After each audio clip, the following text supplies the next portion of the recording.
ਤੇ ਮੈਂ ਸਬਜ਼ੀ ਲੈਣੀ ਪਈ ਆ, ਨਾਲ ਹੀ ਇਹਨੇ ਹੱਥੋਂ ਪਾਈ ਕੀਤੀ, ਗੰਦੀਆਂ ਗਾਲਾਂ ਕੱਢੀਆਂ।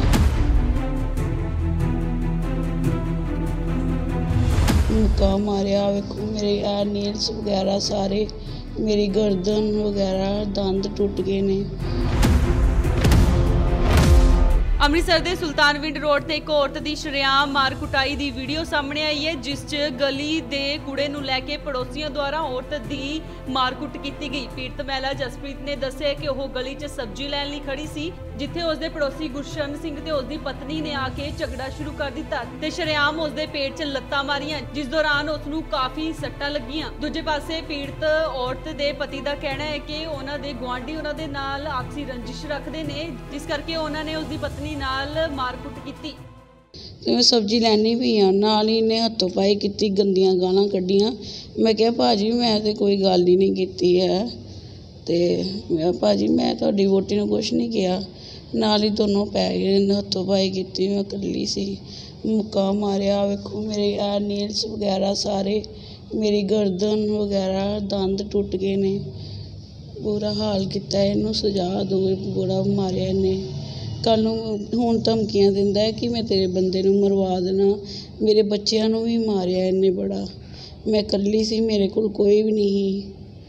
ਪੁਲਿਸ ਕਾਰਵਾਈ ਕੀਤੀ ਹੈ ਕੋਈ ਤੁਸੀਂ ਤੁਹਾਡੇ ਵੱਲੋਂ? ਅਜੇ ਕੋਈ ਨਹੀਂ ਆਈ। ਕੱਲ੍ਹ ਦੀ ਮੇਰਾ ਬੁਰਾ ਹਾਲ ਹੋਇਆ, ਸਾਰਾ ਜਬਾੜਾ ਮੇਰਾ ਪੁਲਿਸ ਨੂੰ ਇਤਲਾਹ ਕੀਤੀ ਹੈ ਤੁਸੀਂ? ਹਾਂਜੀ ਪੁਲਿਸ ਨੂੰ ਇਤਲਾਹ ਕੀਤੀ ਹੈ? ਹਾਂਜੀ ਰਿਪੋਰਟ ਕਰਾ ਕੇ ਆਏ ਆਪਾਂ ਸਾਰਾ, ਕਿਸੇ ਨੇ ਨਹੀਂ ਆਏ ਕੁਛ ਕਿਹਾ, ਨਾ ਐਕਸ਼ਨ ਲਿਆ ਜੇ।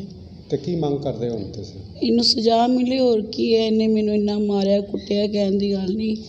ਲੱਤਾਂ ਮਾਰੀਆਂ, ਆ ਵੇਖੋ ਬੱਖੀ 'ਚ ਮੇਰੀ ਪੂਰੀ ਗਰਦਨ ਸੁੱਜੀ, ਸਵੈਲਿੰਗ ਹੋਈ, ਬੈਠਿਆ ਨਹੀਂ ਜਾਂਦਾ ਪਿਆ ਮੇਰੇ ਕੋਲ।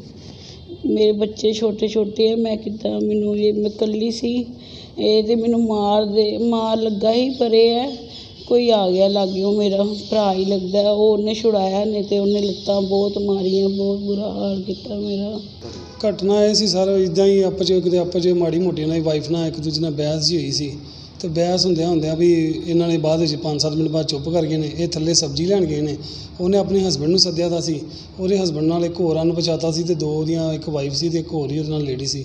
ਉਹਨੇ ਮੇਰੀ ਇੱਕ ਵਾਈਫ ਨੂੰ ਇਕੱਲੀ ਨੂੰ ਦੇਖ ਕੇ ਅਤੇ ਭਾਜੀ ਇਹਦੇ ਉੱਤੇ ਅਟੈਕ ਕੀਤਾ, ਇਹਦੇ ਦੰਦਾਂ ਦੇ ਮੁੱਕਾ ਮਾਰਿਆ, ਦੰਦ ਇੰਜਰੀ ਹੋ ਗਏ ਨੇ, ਹੋਰ ਵੀ ਸਵੈਲਿੰਗ ਲੱਤਾਂ ਤੁਸੀਂ ਆਹ ਵੀਡੀਓ ਦੇ ਵਿੱਚ ਵੇਖ ਸਕਦੇ ਹੋ, CCTV ਦੇ ਵਿੱਚ ਮੌਜੂਦ ਆ। CCTV ਦੇ ਵਿੱਚ ਵੀ ਲੱਤਾਂ ਮਾਰੀਆਂ, ਸਵੈਲਿੰਗ ਹੋਈ ਪਈ ਮੇਰੀ ਵਾਈਫ ਨੂੰ। ਉੱਧਰੋਂ ਡੈਂਟਲ ਹਸਪੀਟਲ ਕਹਿ ਰਹੇ ਵੀ ਕੋਈ ਸੁਣਵਾਈ ਨਹੀਂ ਕਰਨ ਡਿਆ, ਪੋਲੀਟੀਕਲ ਜ਼ੋਰ ਪਾਇਆ ਜਾ ਰਿਹਾ ਇਹਨਾਂ ਨੂੰ, ਮੇਰੀ ਕੋਈ ਸੁਣਵਾਈ ਨਹੀਂ ਹੋ ਰਹੀ। ਮੈਂ ਤਾਂ ਇਹੋ ਮੰਗ ਕਰਦਾ ਹਾਂ ਪ੍ਰਸ਼ਾਸਨ ਅੱਗੇ ਕਿ ਮੇਰੀ ਵੱਧ ਤੋਂ ਵੱਧ ਮਦਦ ਕੀਤੀ ਜਾਵੇ, ਮੈਨੂੰ ਇਨਸਾਫ ਮਿਲਿਆ ਜਾਵੇ। ਇਹਦਾ ਜਿਹੜਾ ਵੱਡਾ ਬ੍ਰਦਰ ਹੈ, ਇਹ ਮੈਨੂੰ ਆਪਣੇ ਵੱਡੇ ਬ੍ਰਦਰ ਦੀਆਂ ਧਮਕੀਆਂ ਦਿੰਦਾ।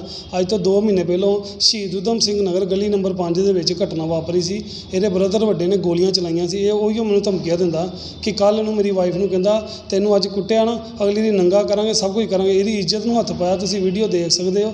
ਮੈਂ ਤਾਂ ਇਹੋ ਮੰਗ ਕਰਦਾ ਕਿ ਮੇਰੀ ਵੱਧ ਤੋਂ ਵੱਧ ਸੁਣਾਈ ਕੀਤੀ ਜਾਵੇ। ਮੇਰੇ ਨਾਲ ਧੱਕਾ ਹੋ ਰਿਹਾ, ਕੋਈ ਪੁਲਿਸ ਪ੍ਰਸ਼ਾਸਨ ਵੱਲੋਂ ਕੋਈ ਵੀ ਨਹੀਂ ਅਜੇ ਤੱਕ ਮੇਰੀ ਕਾਰਵਾਈ ਨਹੀਂ ਹੋਈ, ਅਤੇ ਨਾ ਹੀ ਮੈਨੂੰ ਅਜੇ ਸਵੇਰੇ ਮੈਂ ਮੇਲ ਕੀਤੀਆਂ ਵਾ, ਅਤੇ ਫਿਰ ਜਾ ਕੇ ਕਿਤੇ ਇੱਕ ਅੱਧਾ ਫੋਨ ਆਇਆ, ਪਰ ਪੁਲਿਸ ਅਜੇ ਤੱਕ ਬਿਆਨ ਲੈਣ ਨਹੀਂ ਆਈ। ਇਸ ਮੌਕੇ ਪੁਲਿਸ ਦਾ ਕਹਿਣਾ ਹੈ ਕਿ ਪੀੜਤ ਔਰਤ ਦੇ ਬਿਆਨਾਂ ਦੇ ਆਧਾਰ ਤੇ CCTV ਫੁਟੇਜ ਦੇ ਆਧਾਰ ਤੇ ਮਾਮਲਾ ਦਰਜ ਕਰ ਕਾਰਵਾਈ ਸ਼ੁਰੂ ਕਰ ਦਿੱਤੀ ਗਈ ਹੈ। ਇਹ ਸਰ ਗਲੀ ਦੇ ਮੁਹੱਲੇ ਦੇ ਵਿੱਚ ਜਿਹੜੀ ਗਲੀ ਹੈ, ਗਲੀ ਵਿੱਚ ਘੱਟੇ ਨੂੰ ਜਿਹੜਾ ਕੂੜਾ ਉਹਨੂੰ ਲੈ ਕੇ, ਸਫਾਈ ਨੂੰ ਲੈ ਕੇ ਇਹਨਾਂ ਦਾ ਆਪਸ 'ਚ ਝਗੜਾ ਹੋਇਆ। ਅਸੀਂ ਇੱਥੇ ਬਿਆਨ ਲੈਣ ਆਏ ਹਾਂ, ਜੋ ਬਿਆਨ ਹੁੰਦਾ, ਜੋ ਬਣਦੀ ਕਾਨੂੰਨੀ ਕਾਰਵਾਈ ਉਹਦੇ ਮੁਤਾਬਕ ਜੋ ਹੋਏਗਾ ਉਹ ਕਰਾਂਗੇ। ਹੁਣ ਤੱਕ ਦੀ ਕਾਰਵਾਈ ਕੀਤੀ ਗਈ? ਹੁਣ ਤੱਕ ਇਹ ਸਾਡੇ ਕੋਲ ਡਾਕਟਰ ਲੈ ਕੇ ਆਏ ਸੀ, ਇਹ ਦਾਖਲ ਨੇ, ਅਸੀਂ ਹੁਣ ਇਹਨਾਂ ਦੇ ਬਿਆਨ ਲੈਣ ਆਏ ਹਾਂ। ਤੇ ਮਾਮਲਾ ਕੀ ਸੀ ਜੀ? ਮਾਮਲਾ ਗਲੀ ਦੀ ਸਫਾਈ ਨੂੰ ਲੈ ਕੇ, ਉੱਧਰੋਂ ਦੀ ਲੜਕੀ ਜਨਾਨੀ ਆਪਸ 'ਚ ਬਹਿਸ ਹੋਈ ਇਹਨਾਂ ਦੀ। ਉਸ ਤੋਂ ਬਾਅਦ ਦੇਖਦੇ ਹੁਣ ਮੈਟਰ ਕੀ ਨਿਕਲਦਾ, ਜੋ ਕਾਰਵਾਈ ਬਣਦੀ। ਅੰਮ੍ਰਿਤਸਰ ਤੋਂ ਹਰਜੀਤ ਗਰੇਵਾਲ, ਇੰਡੋਜ਼ TV, ਆਸਟ੍ਰੇਲੀਆ।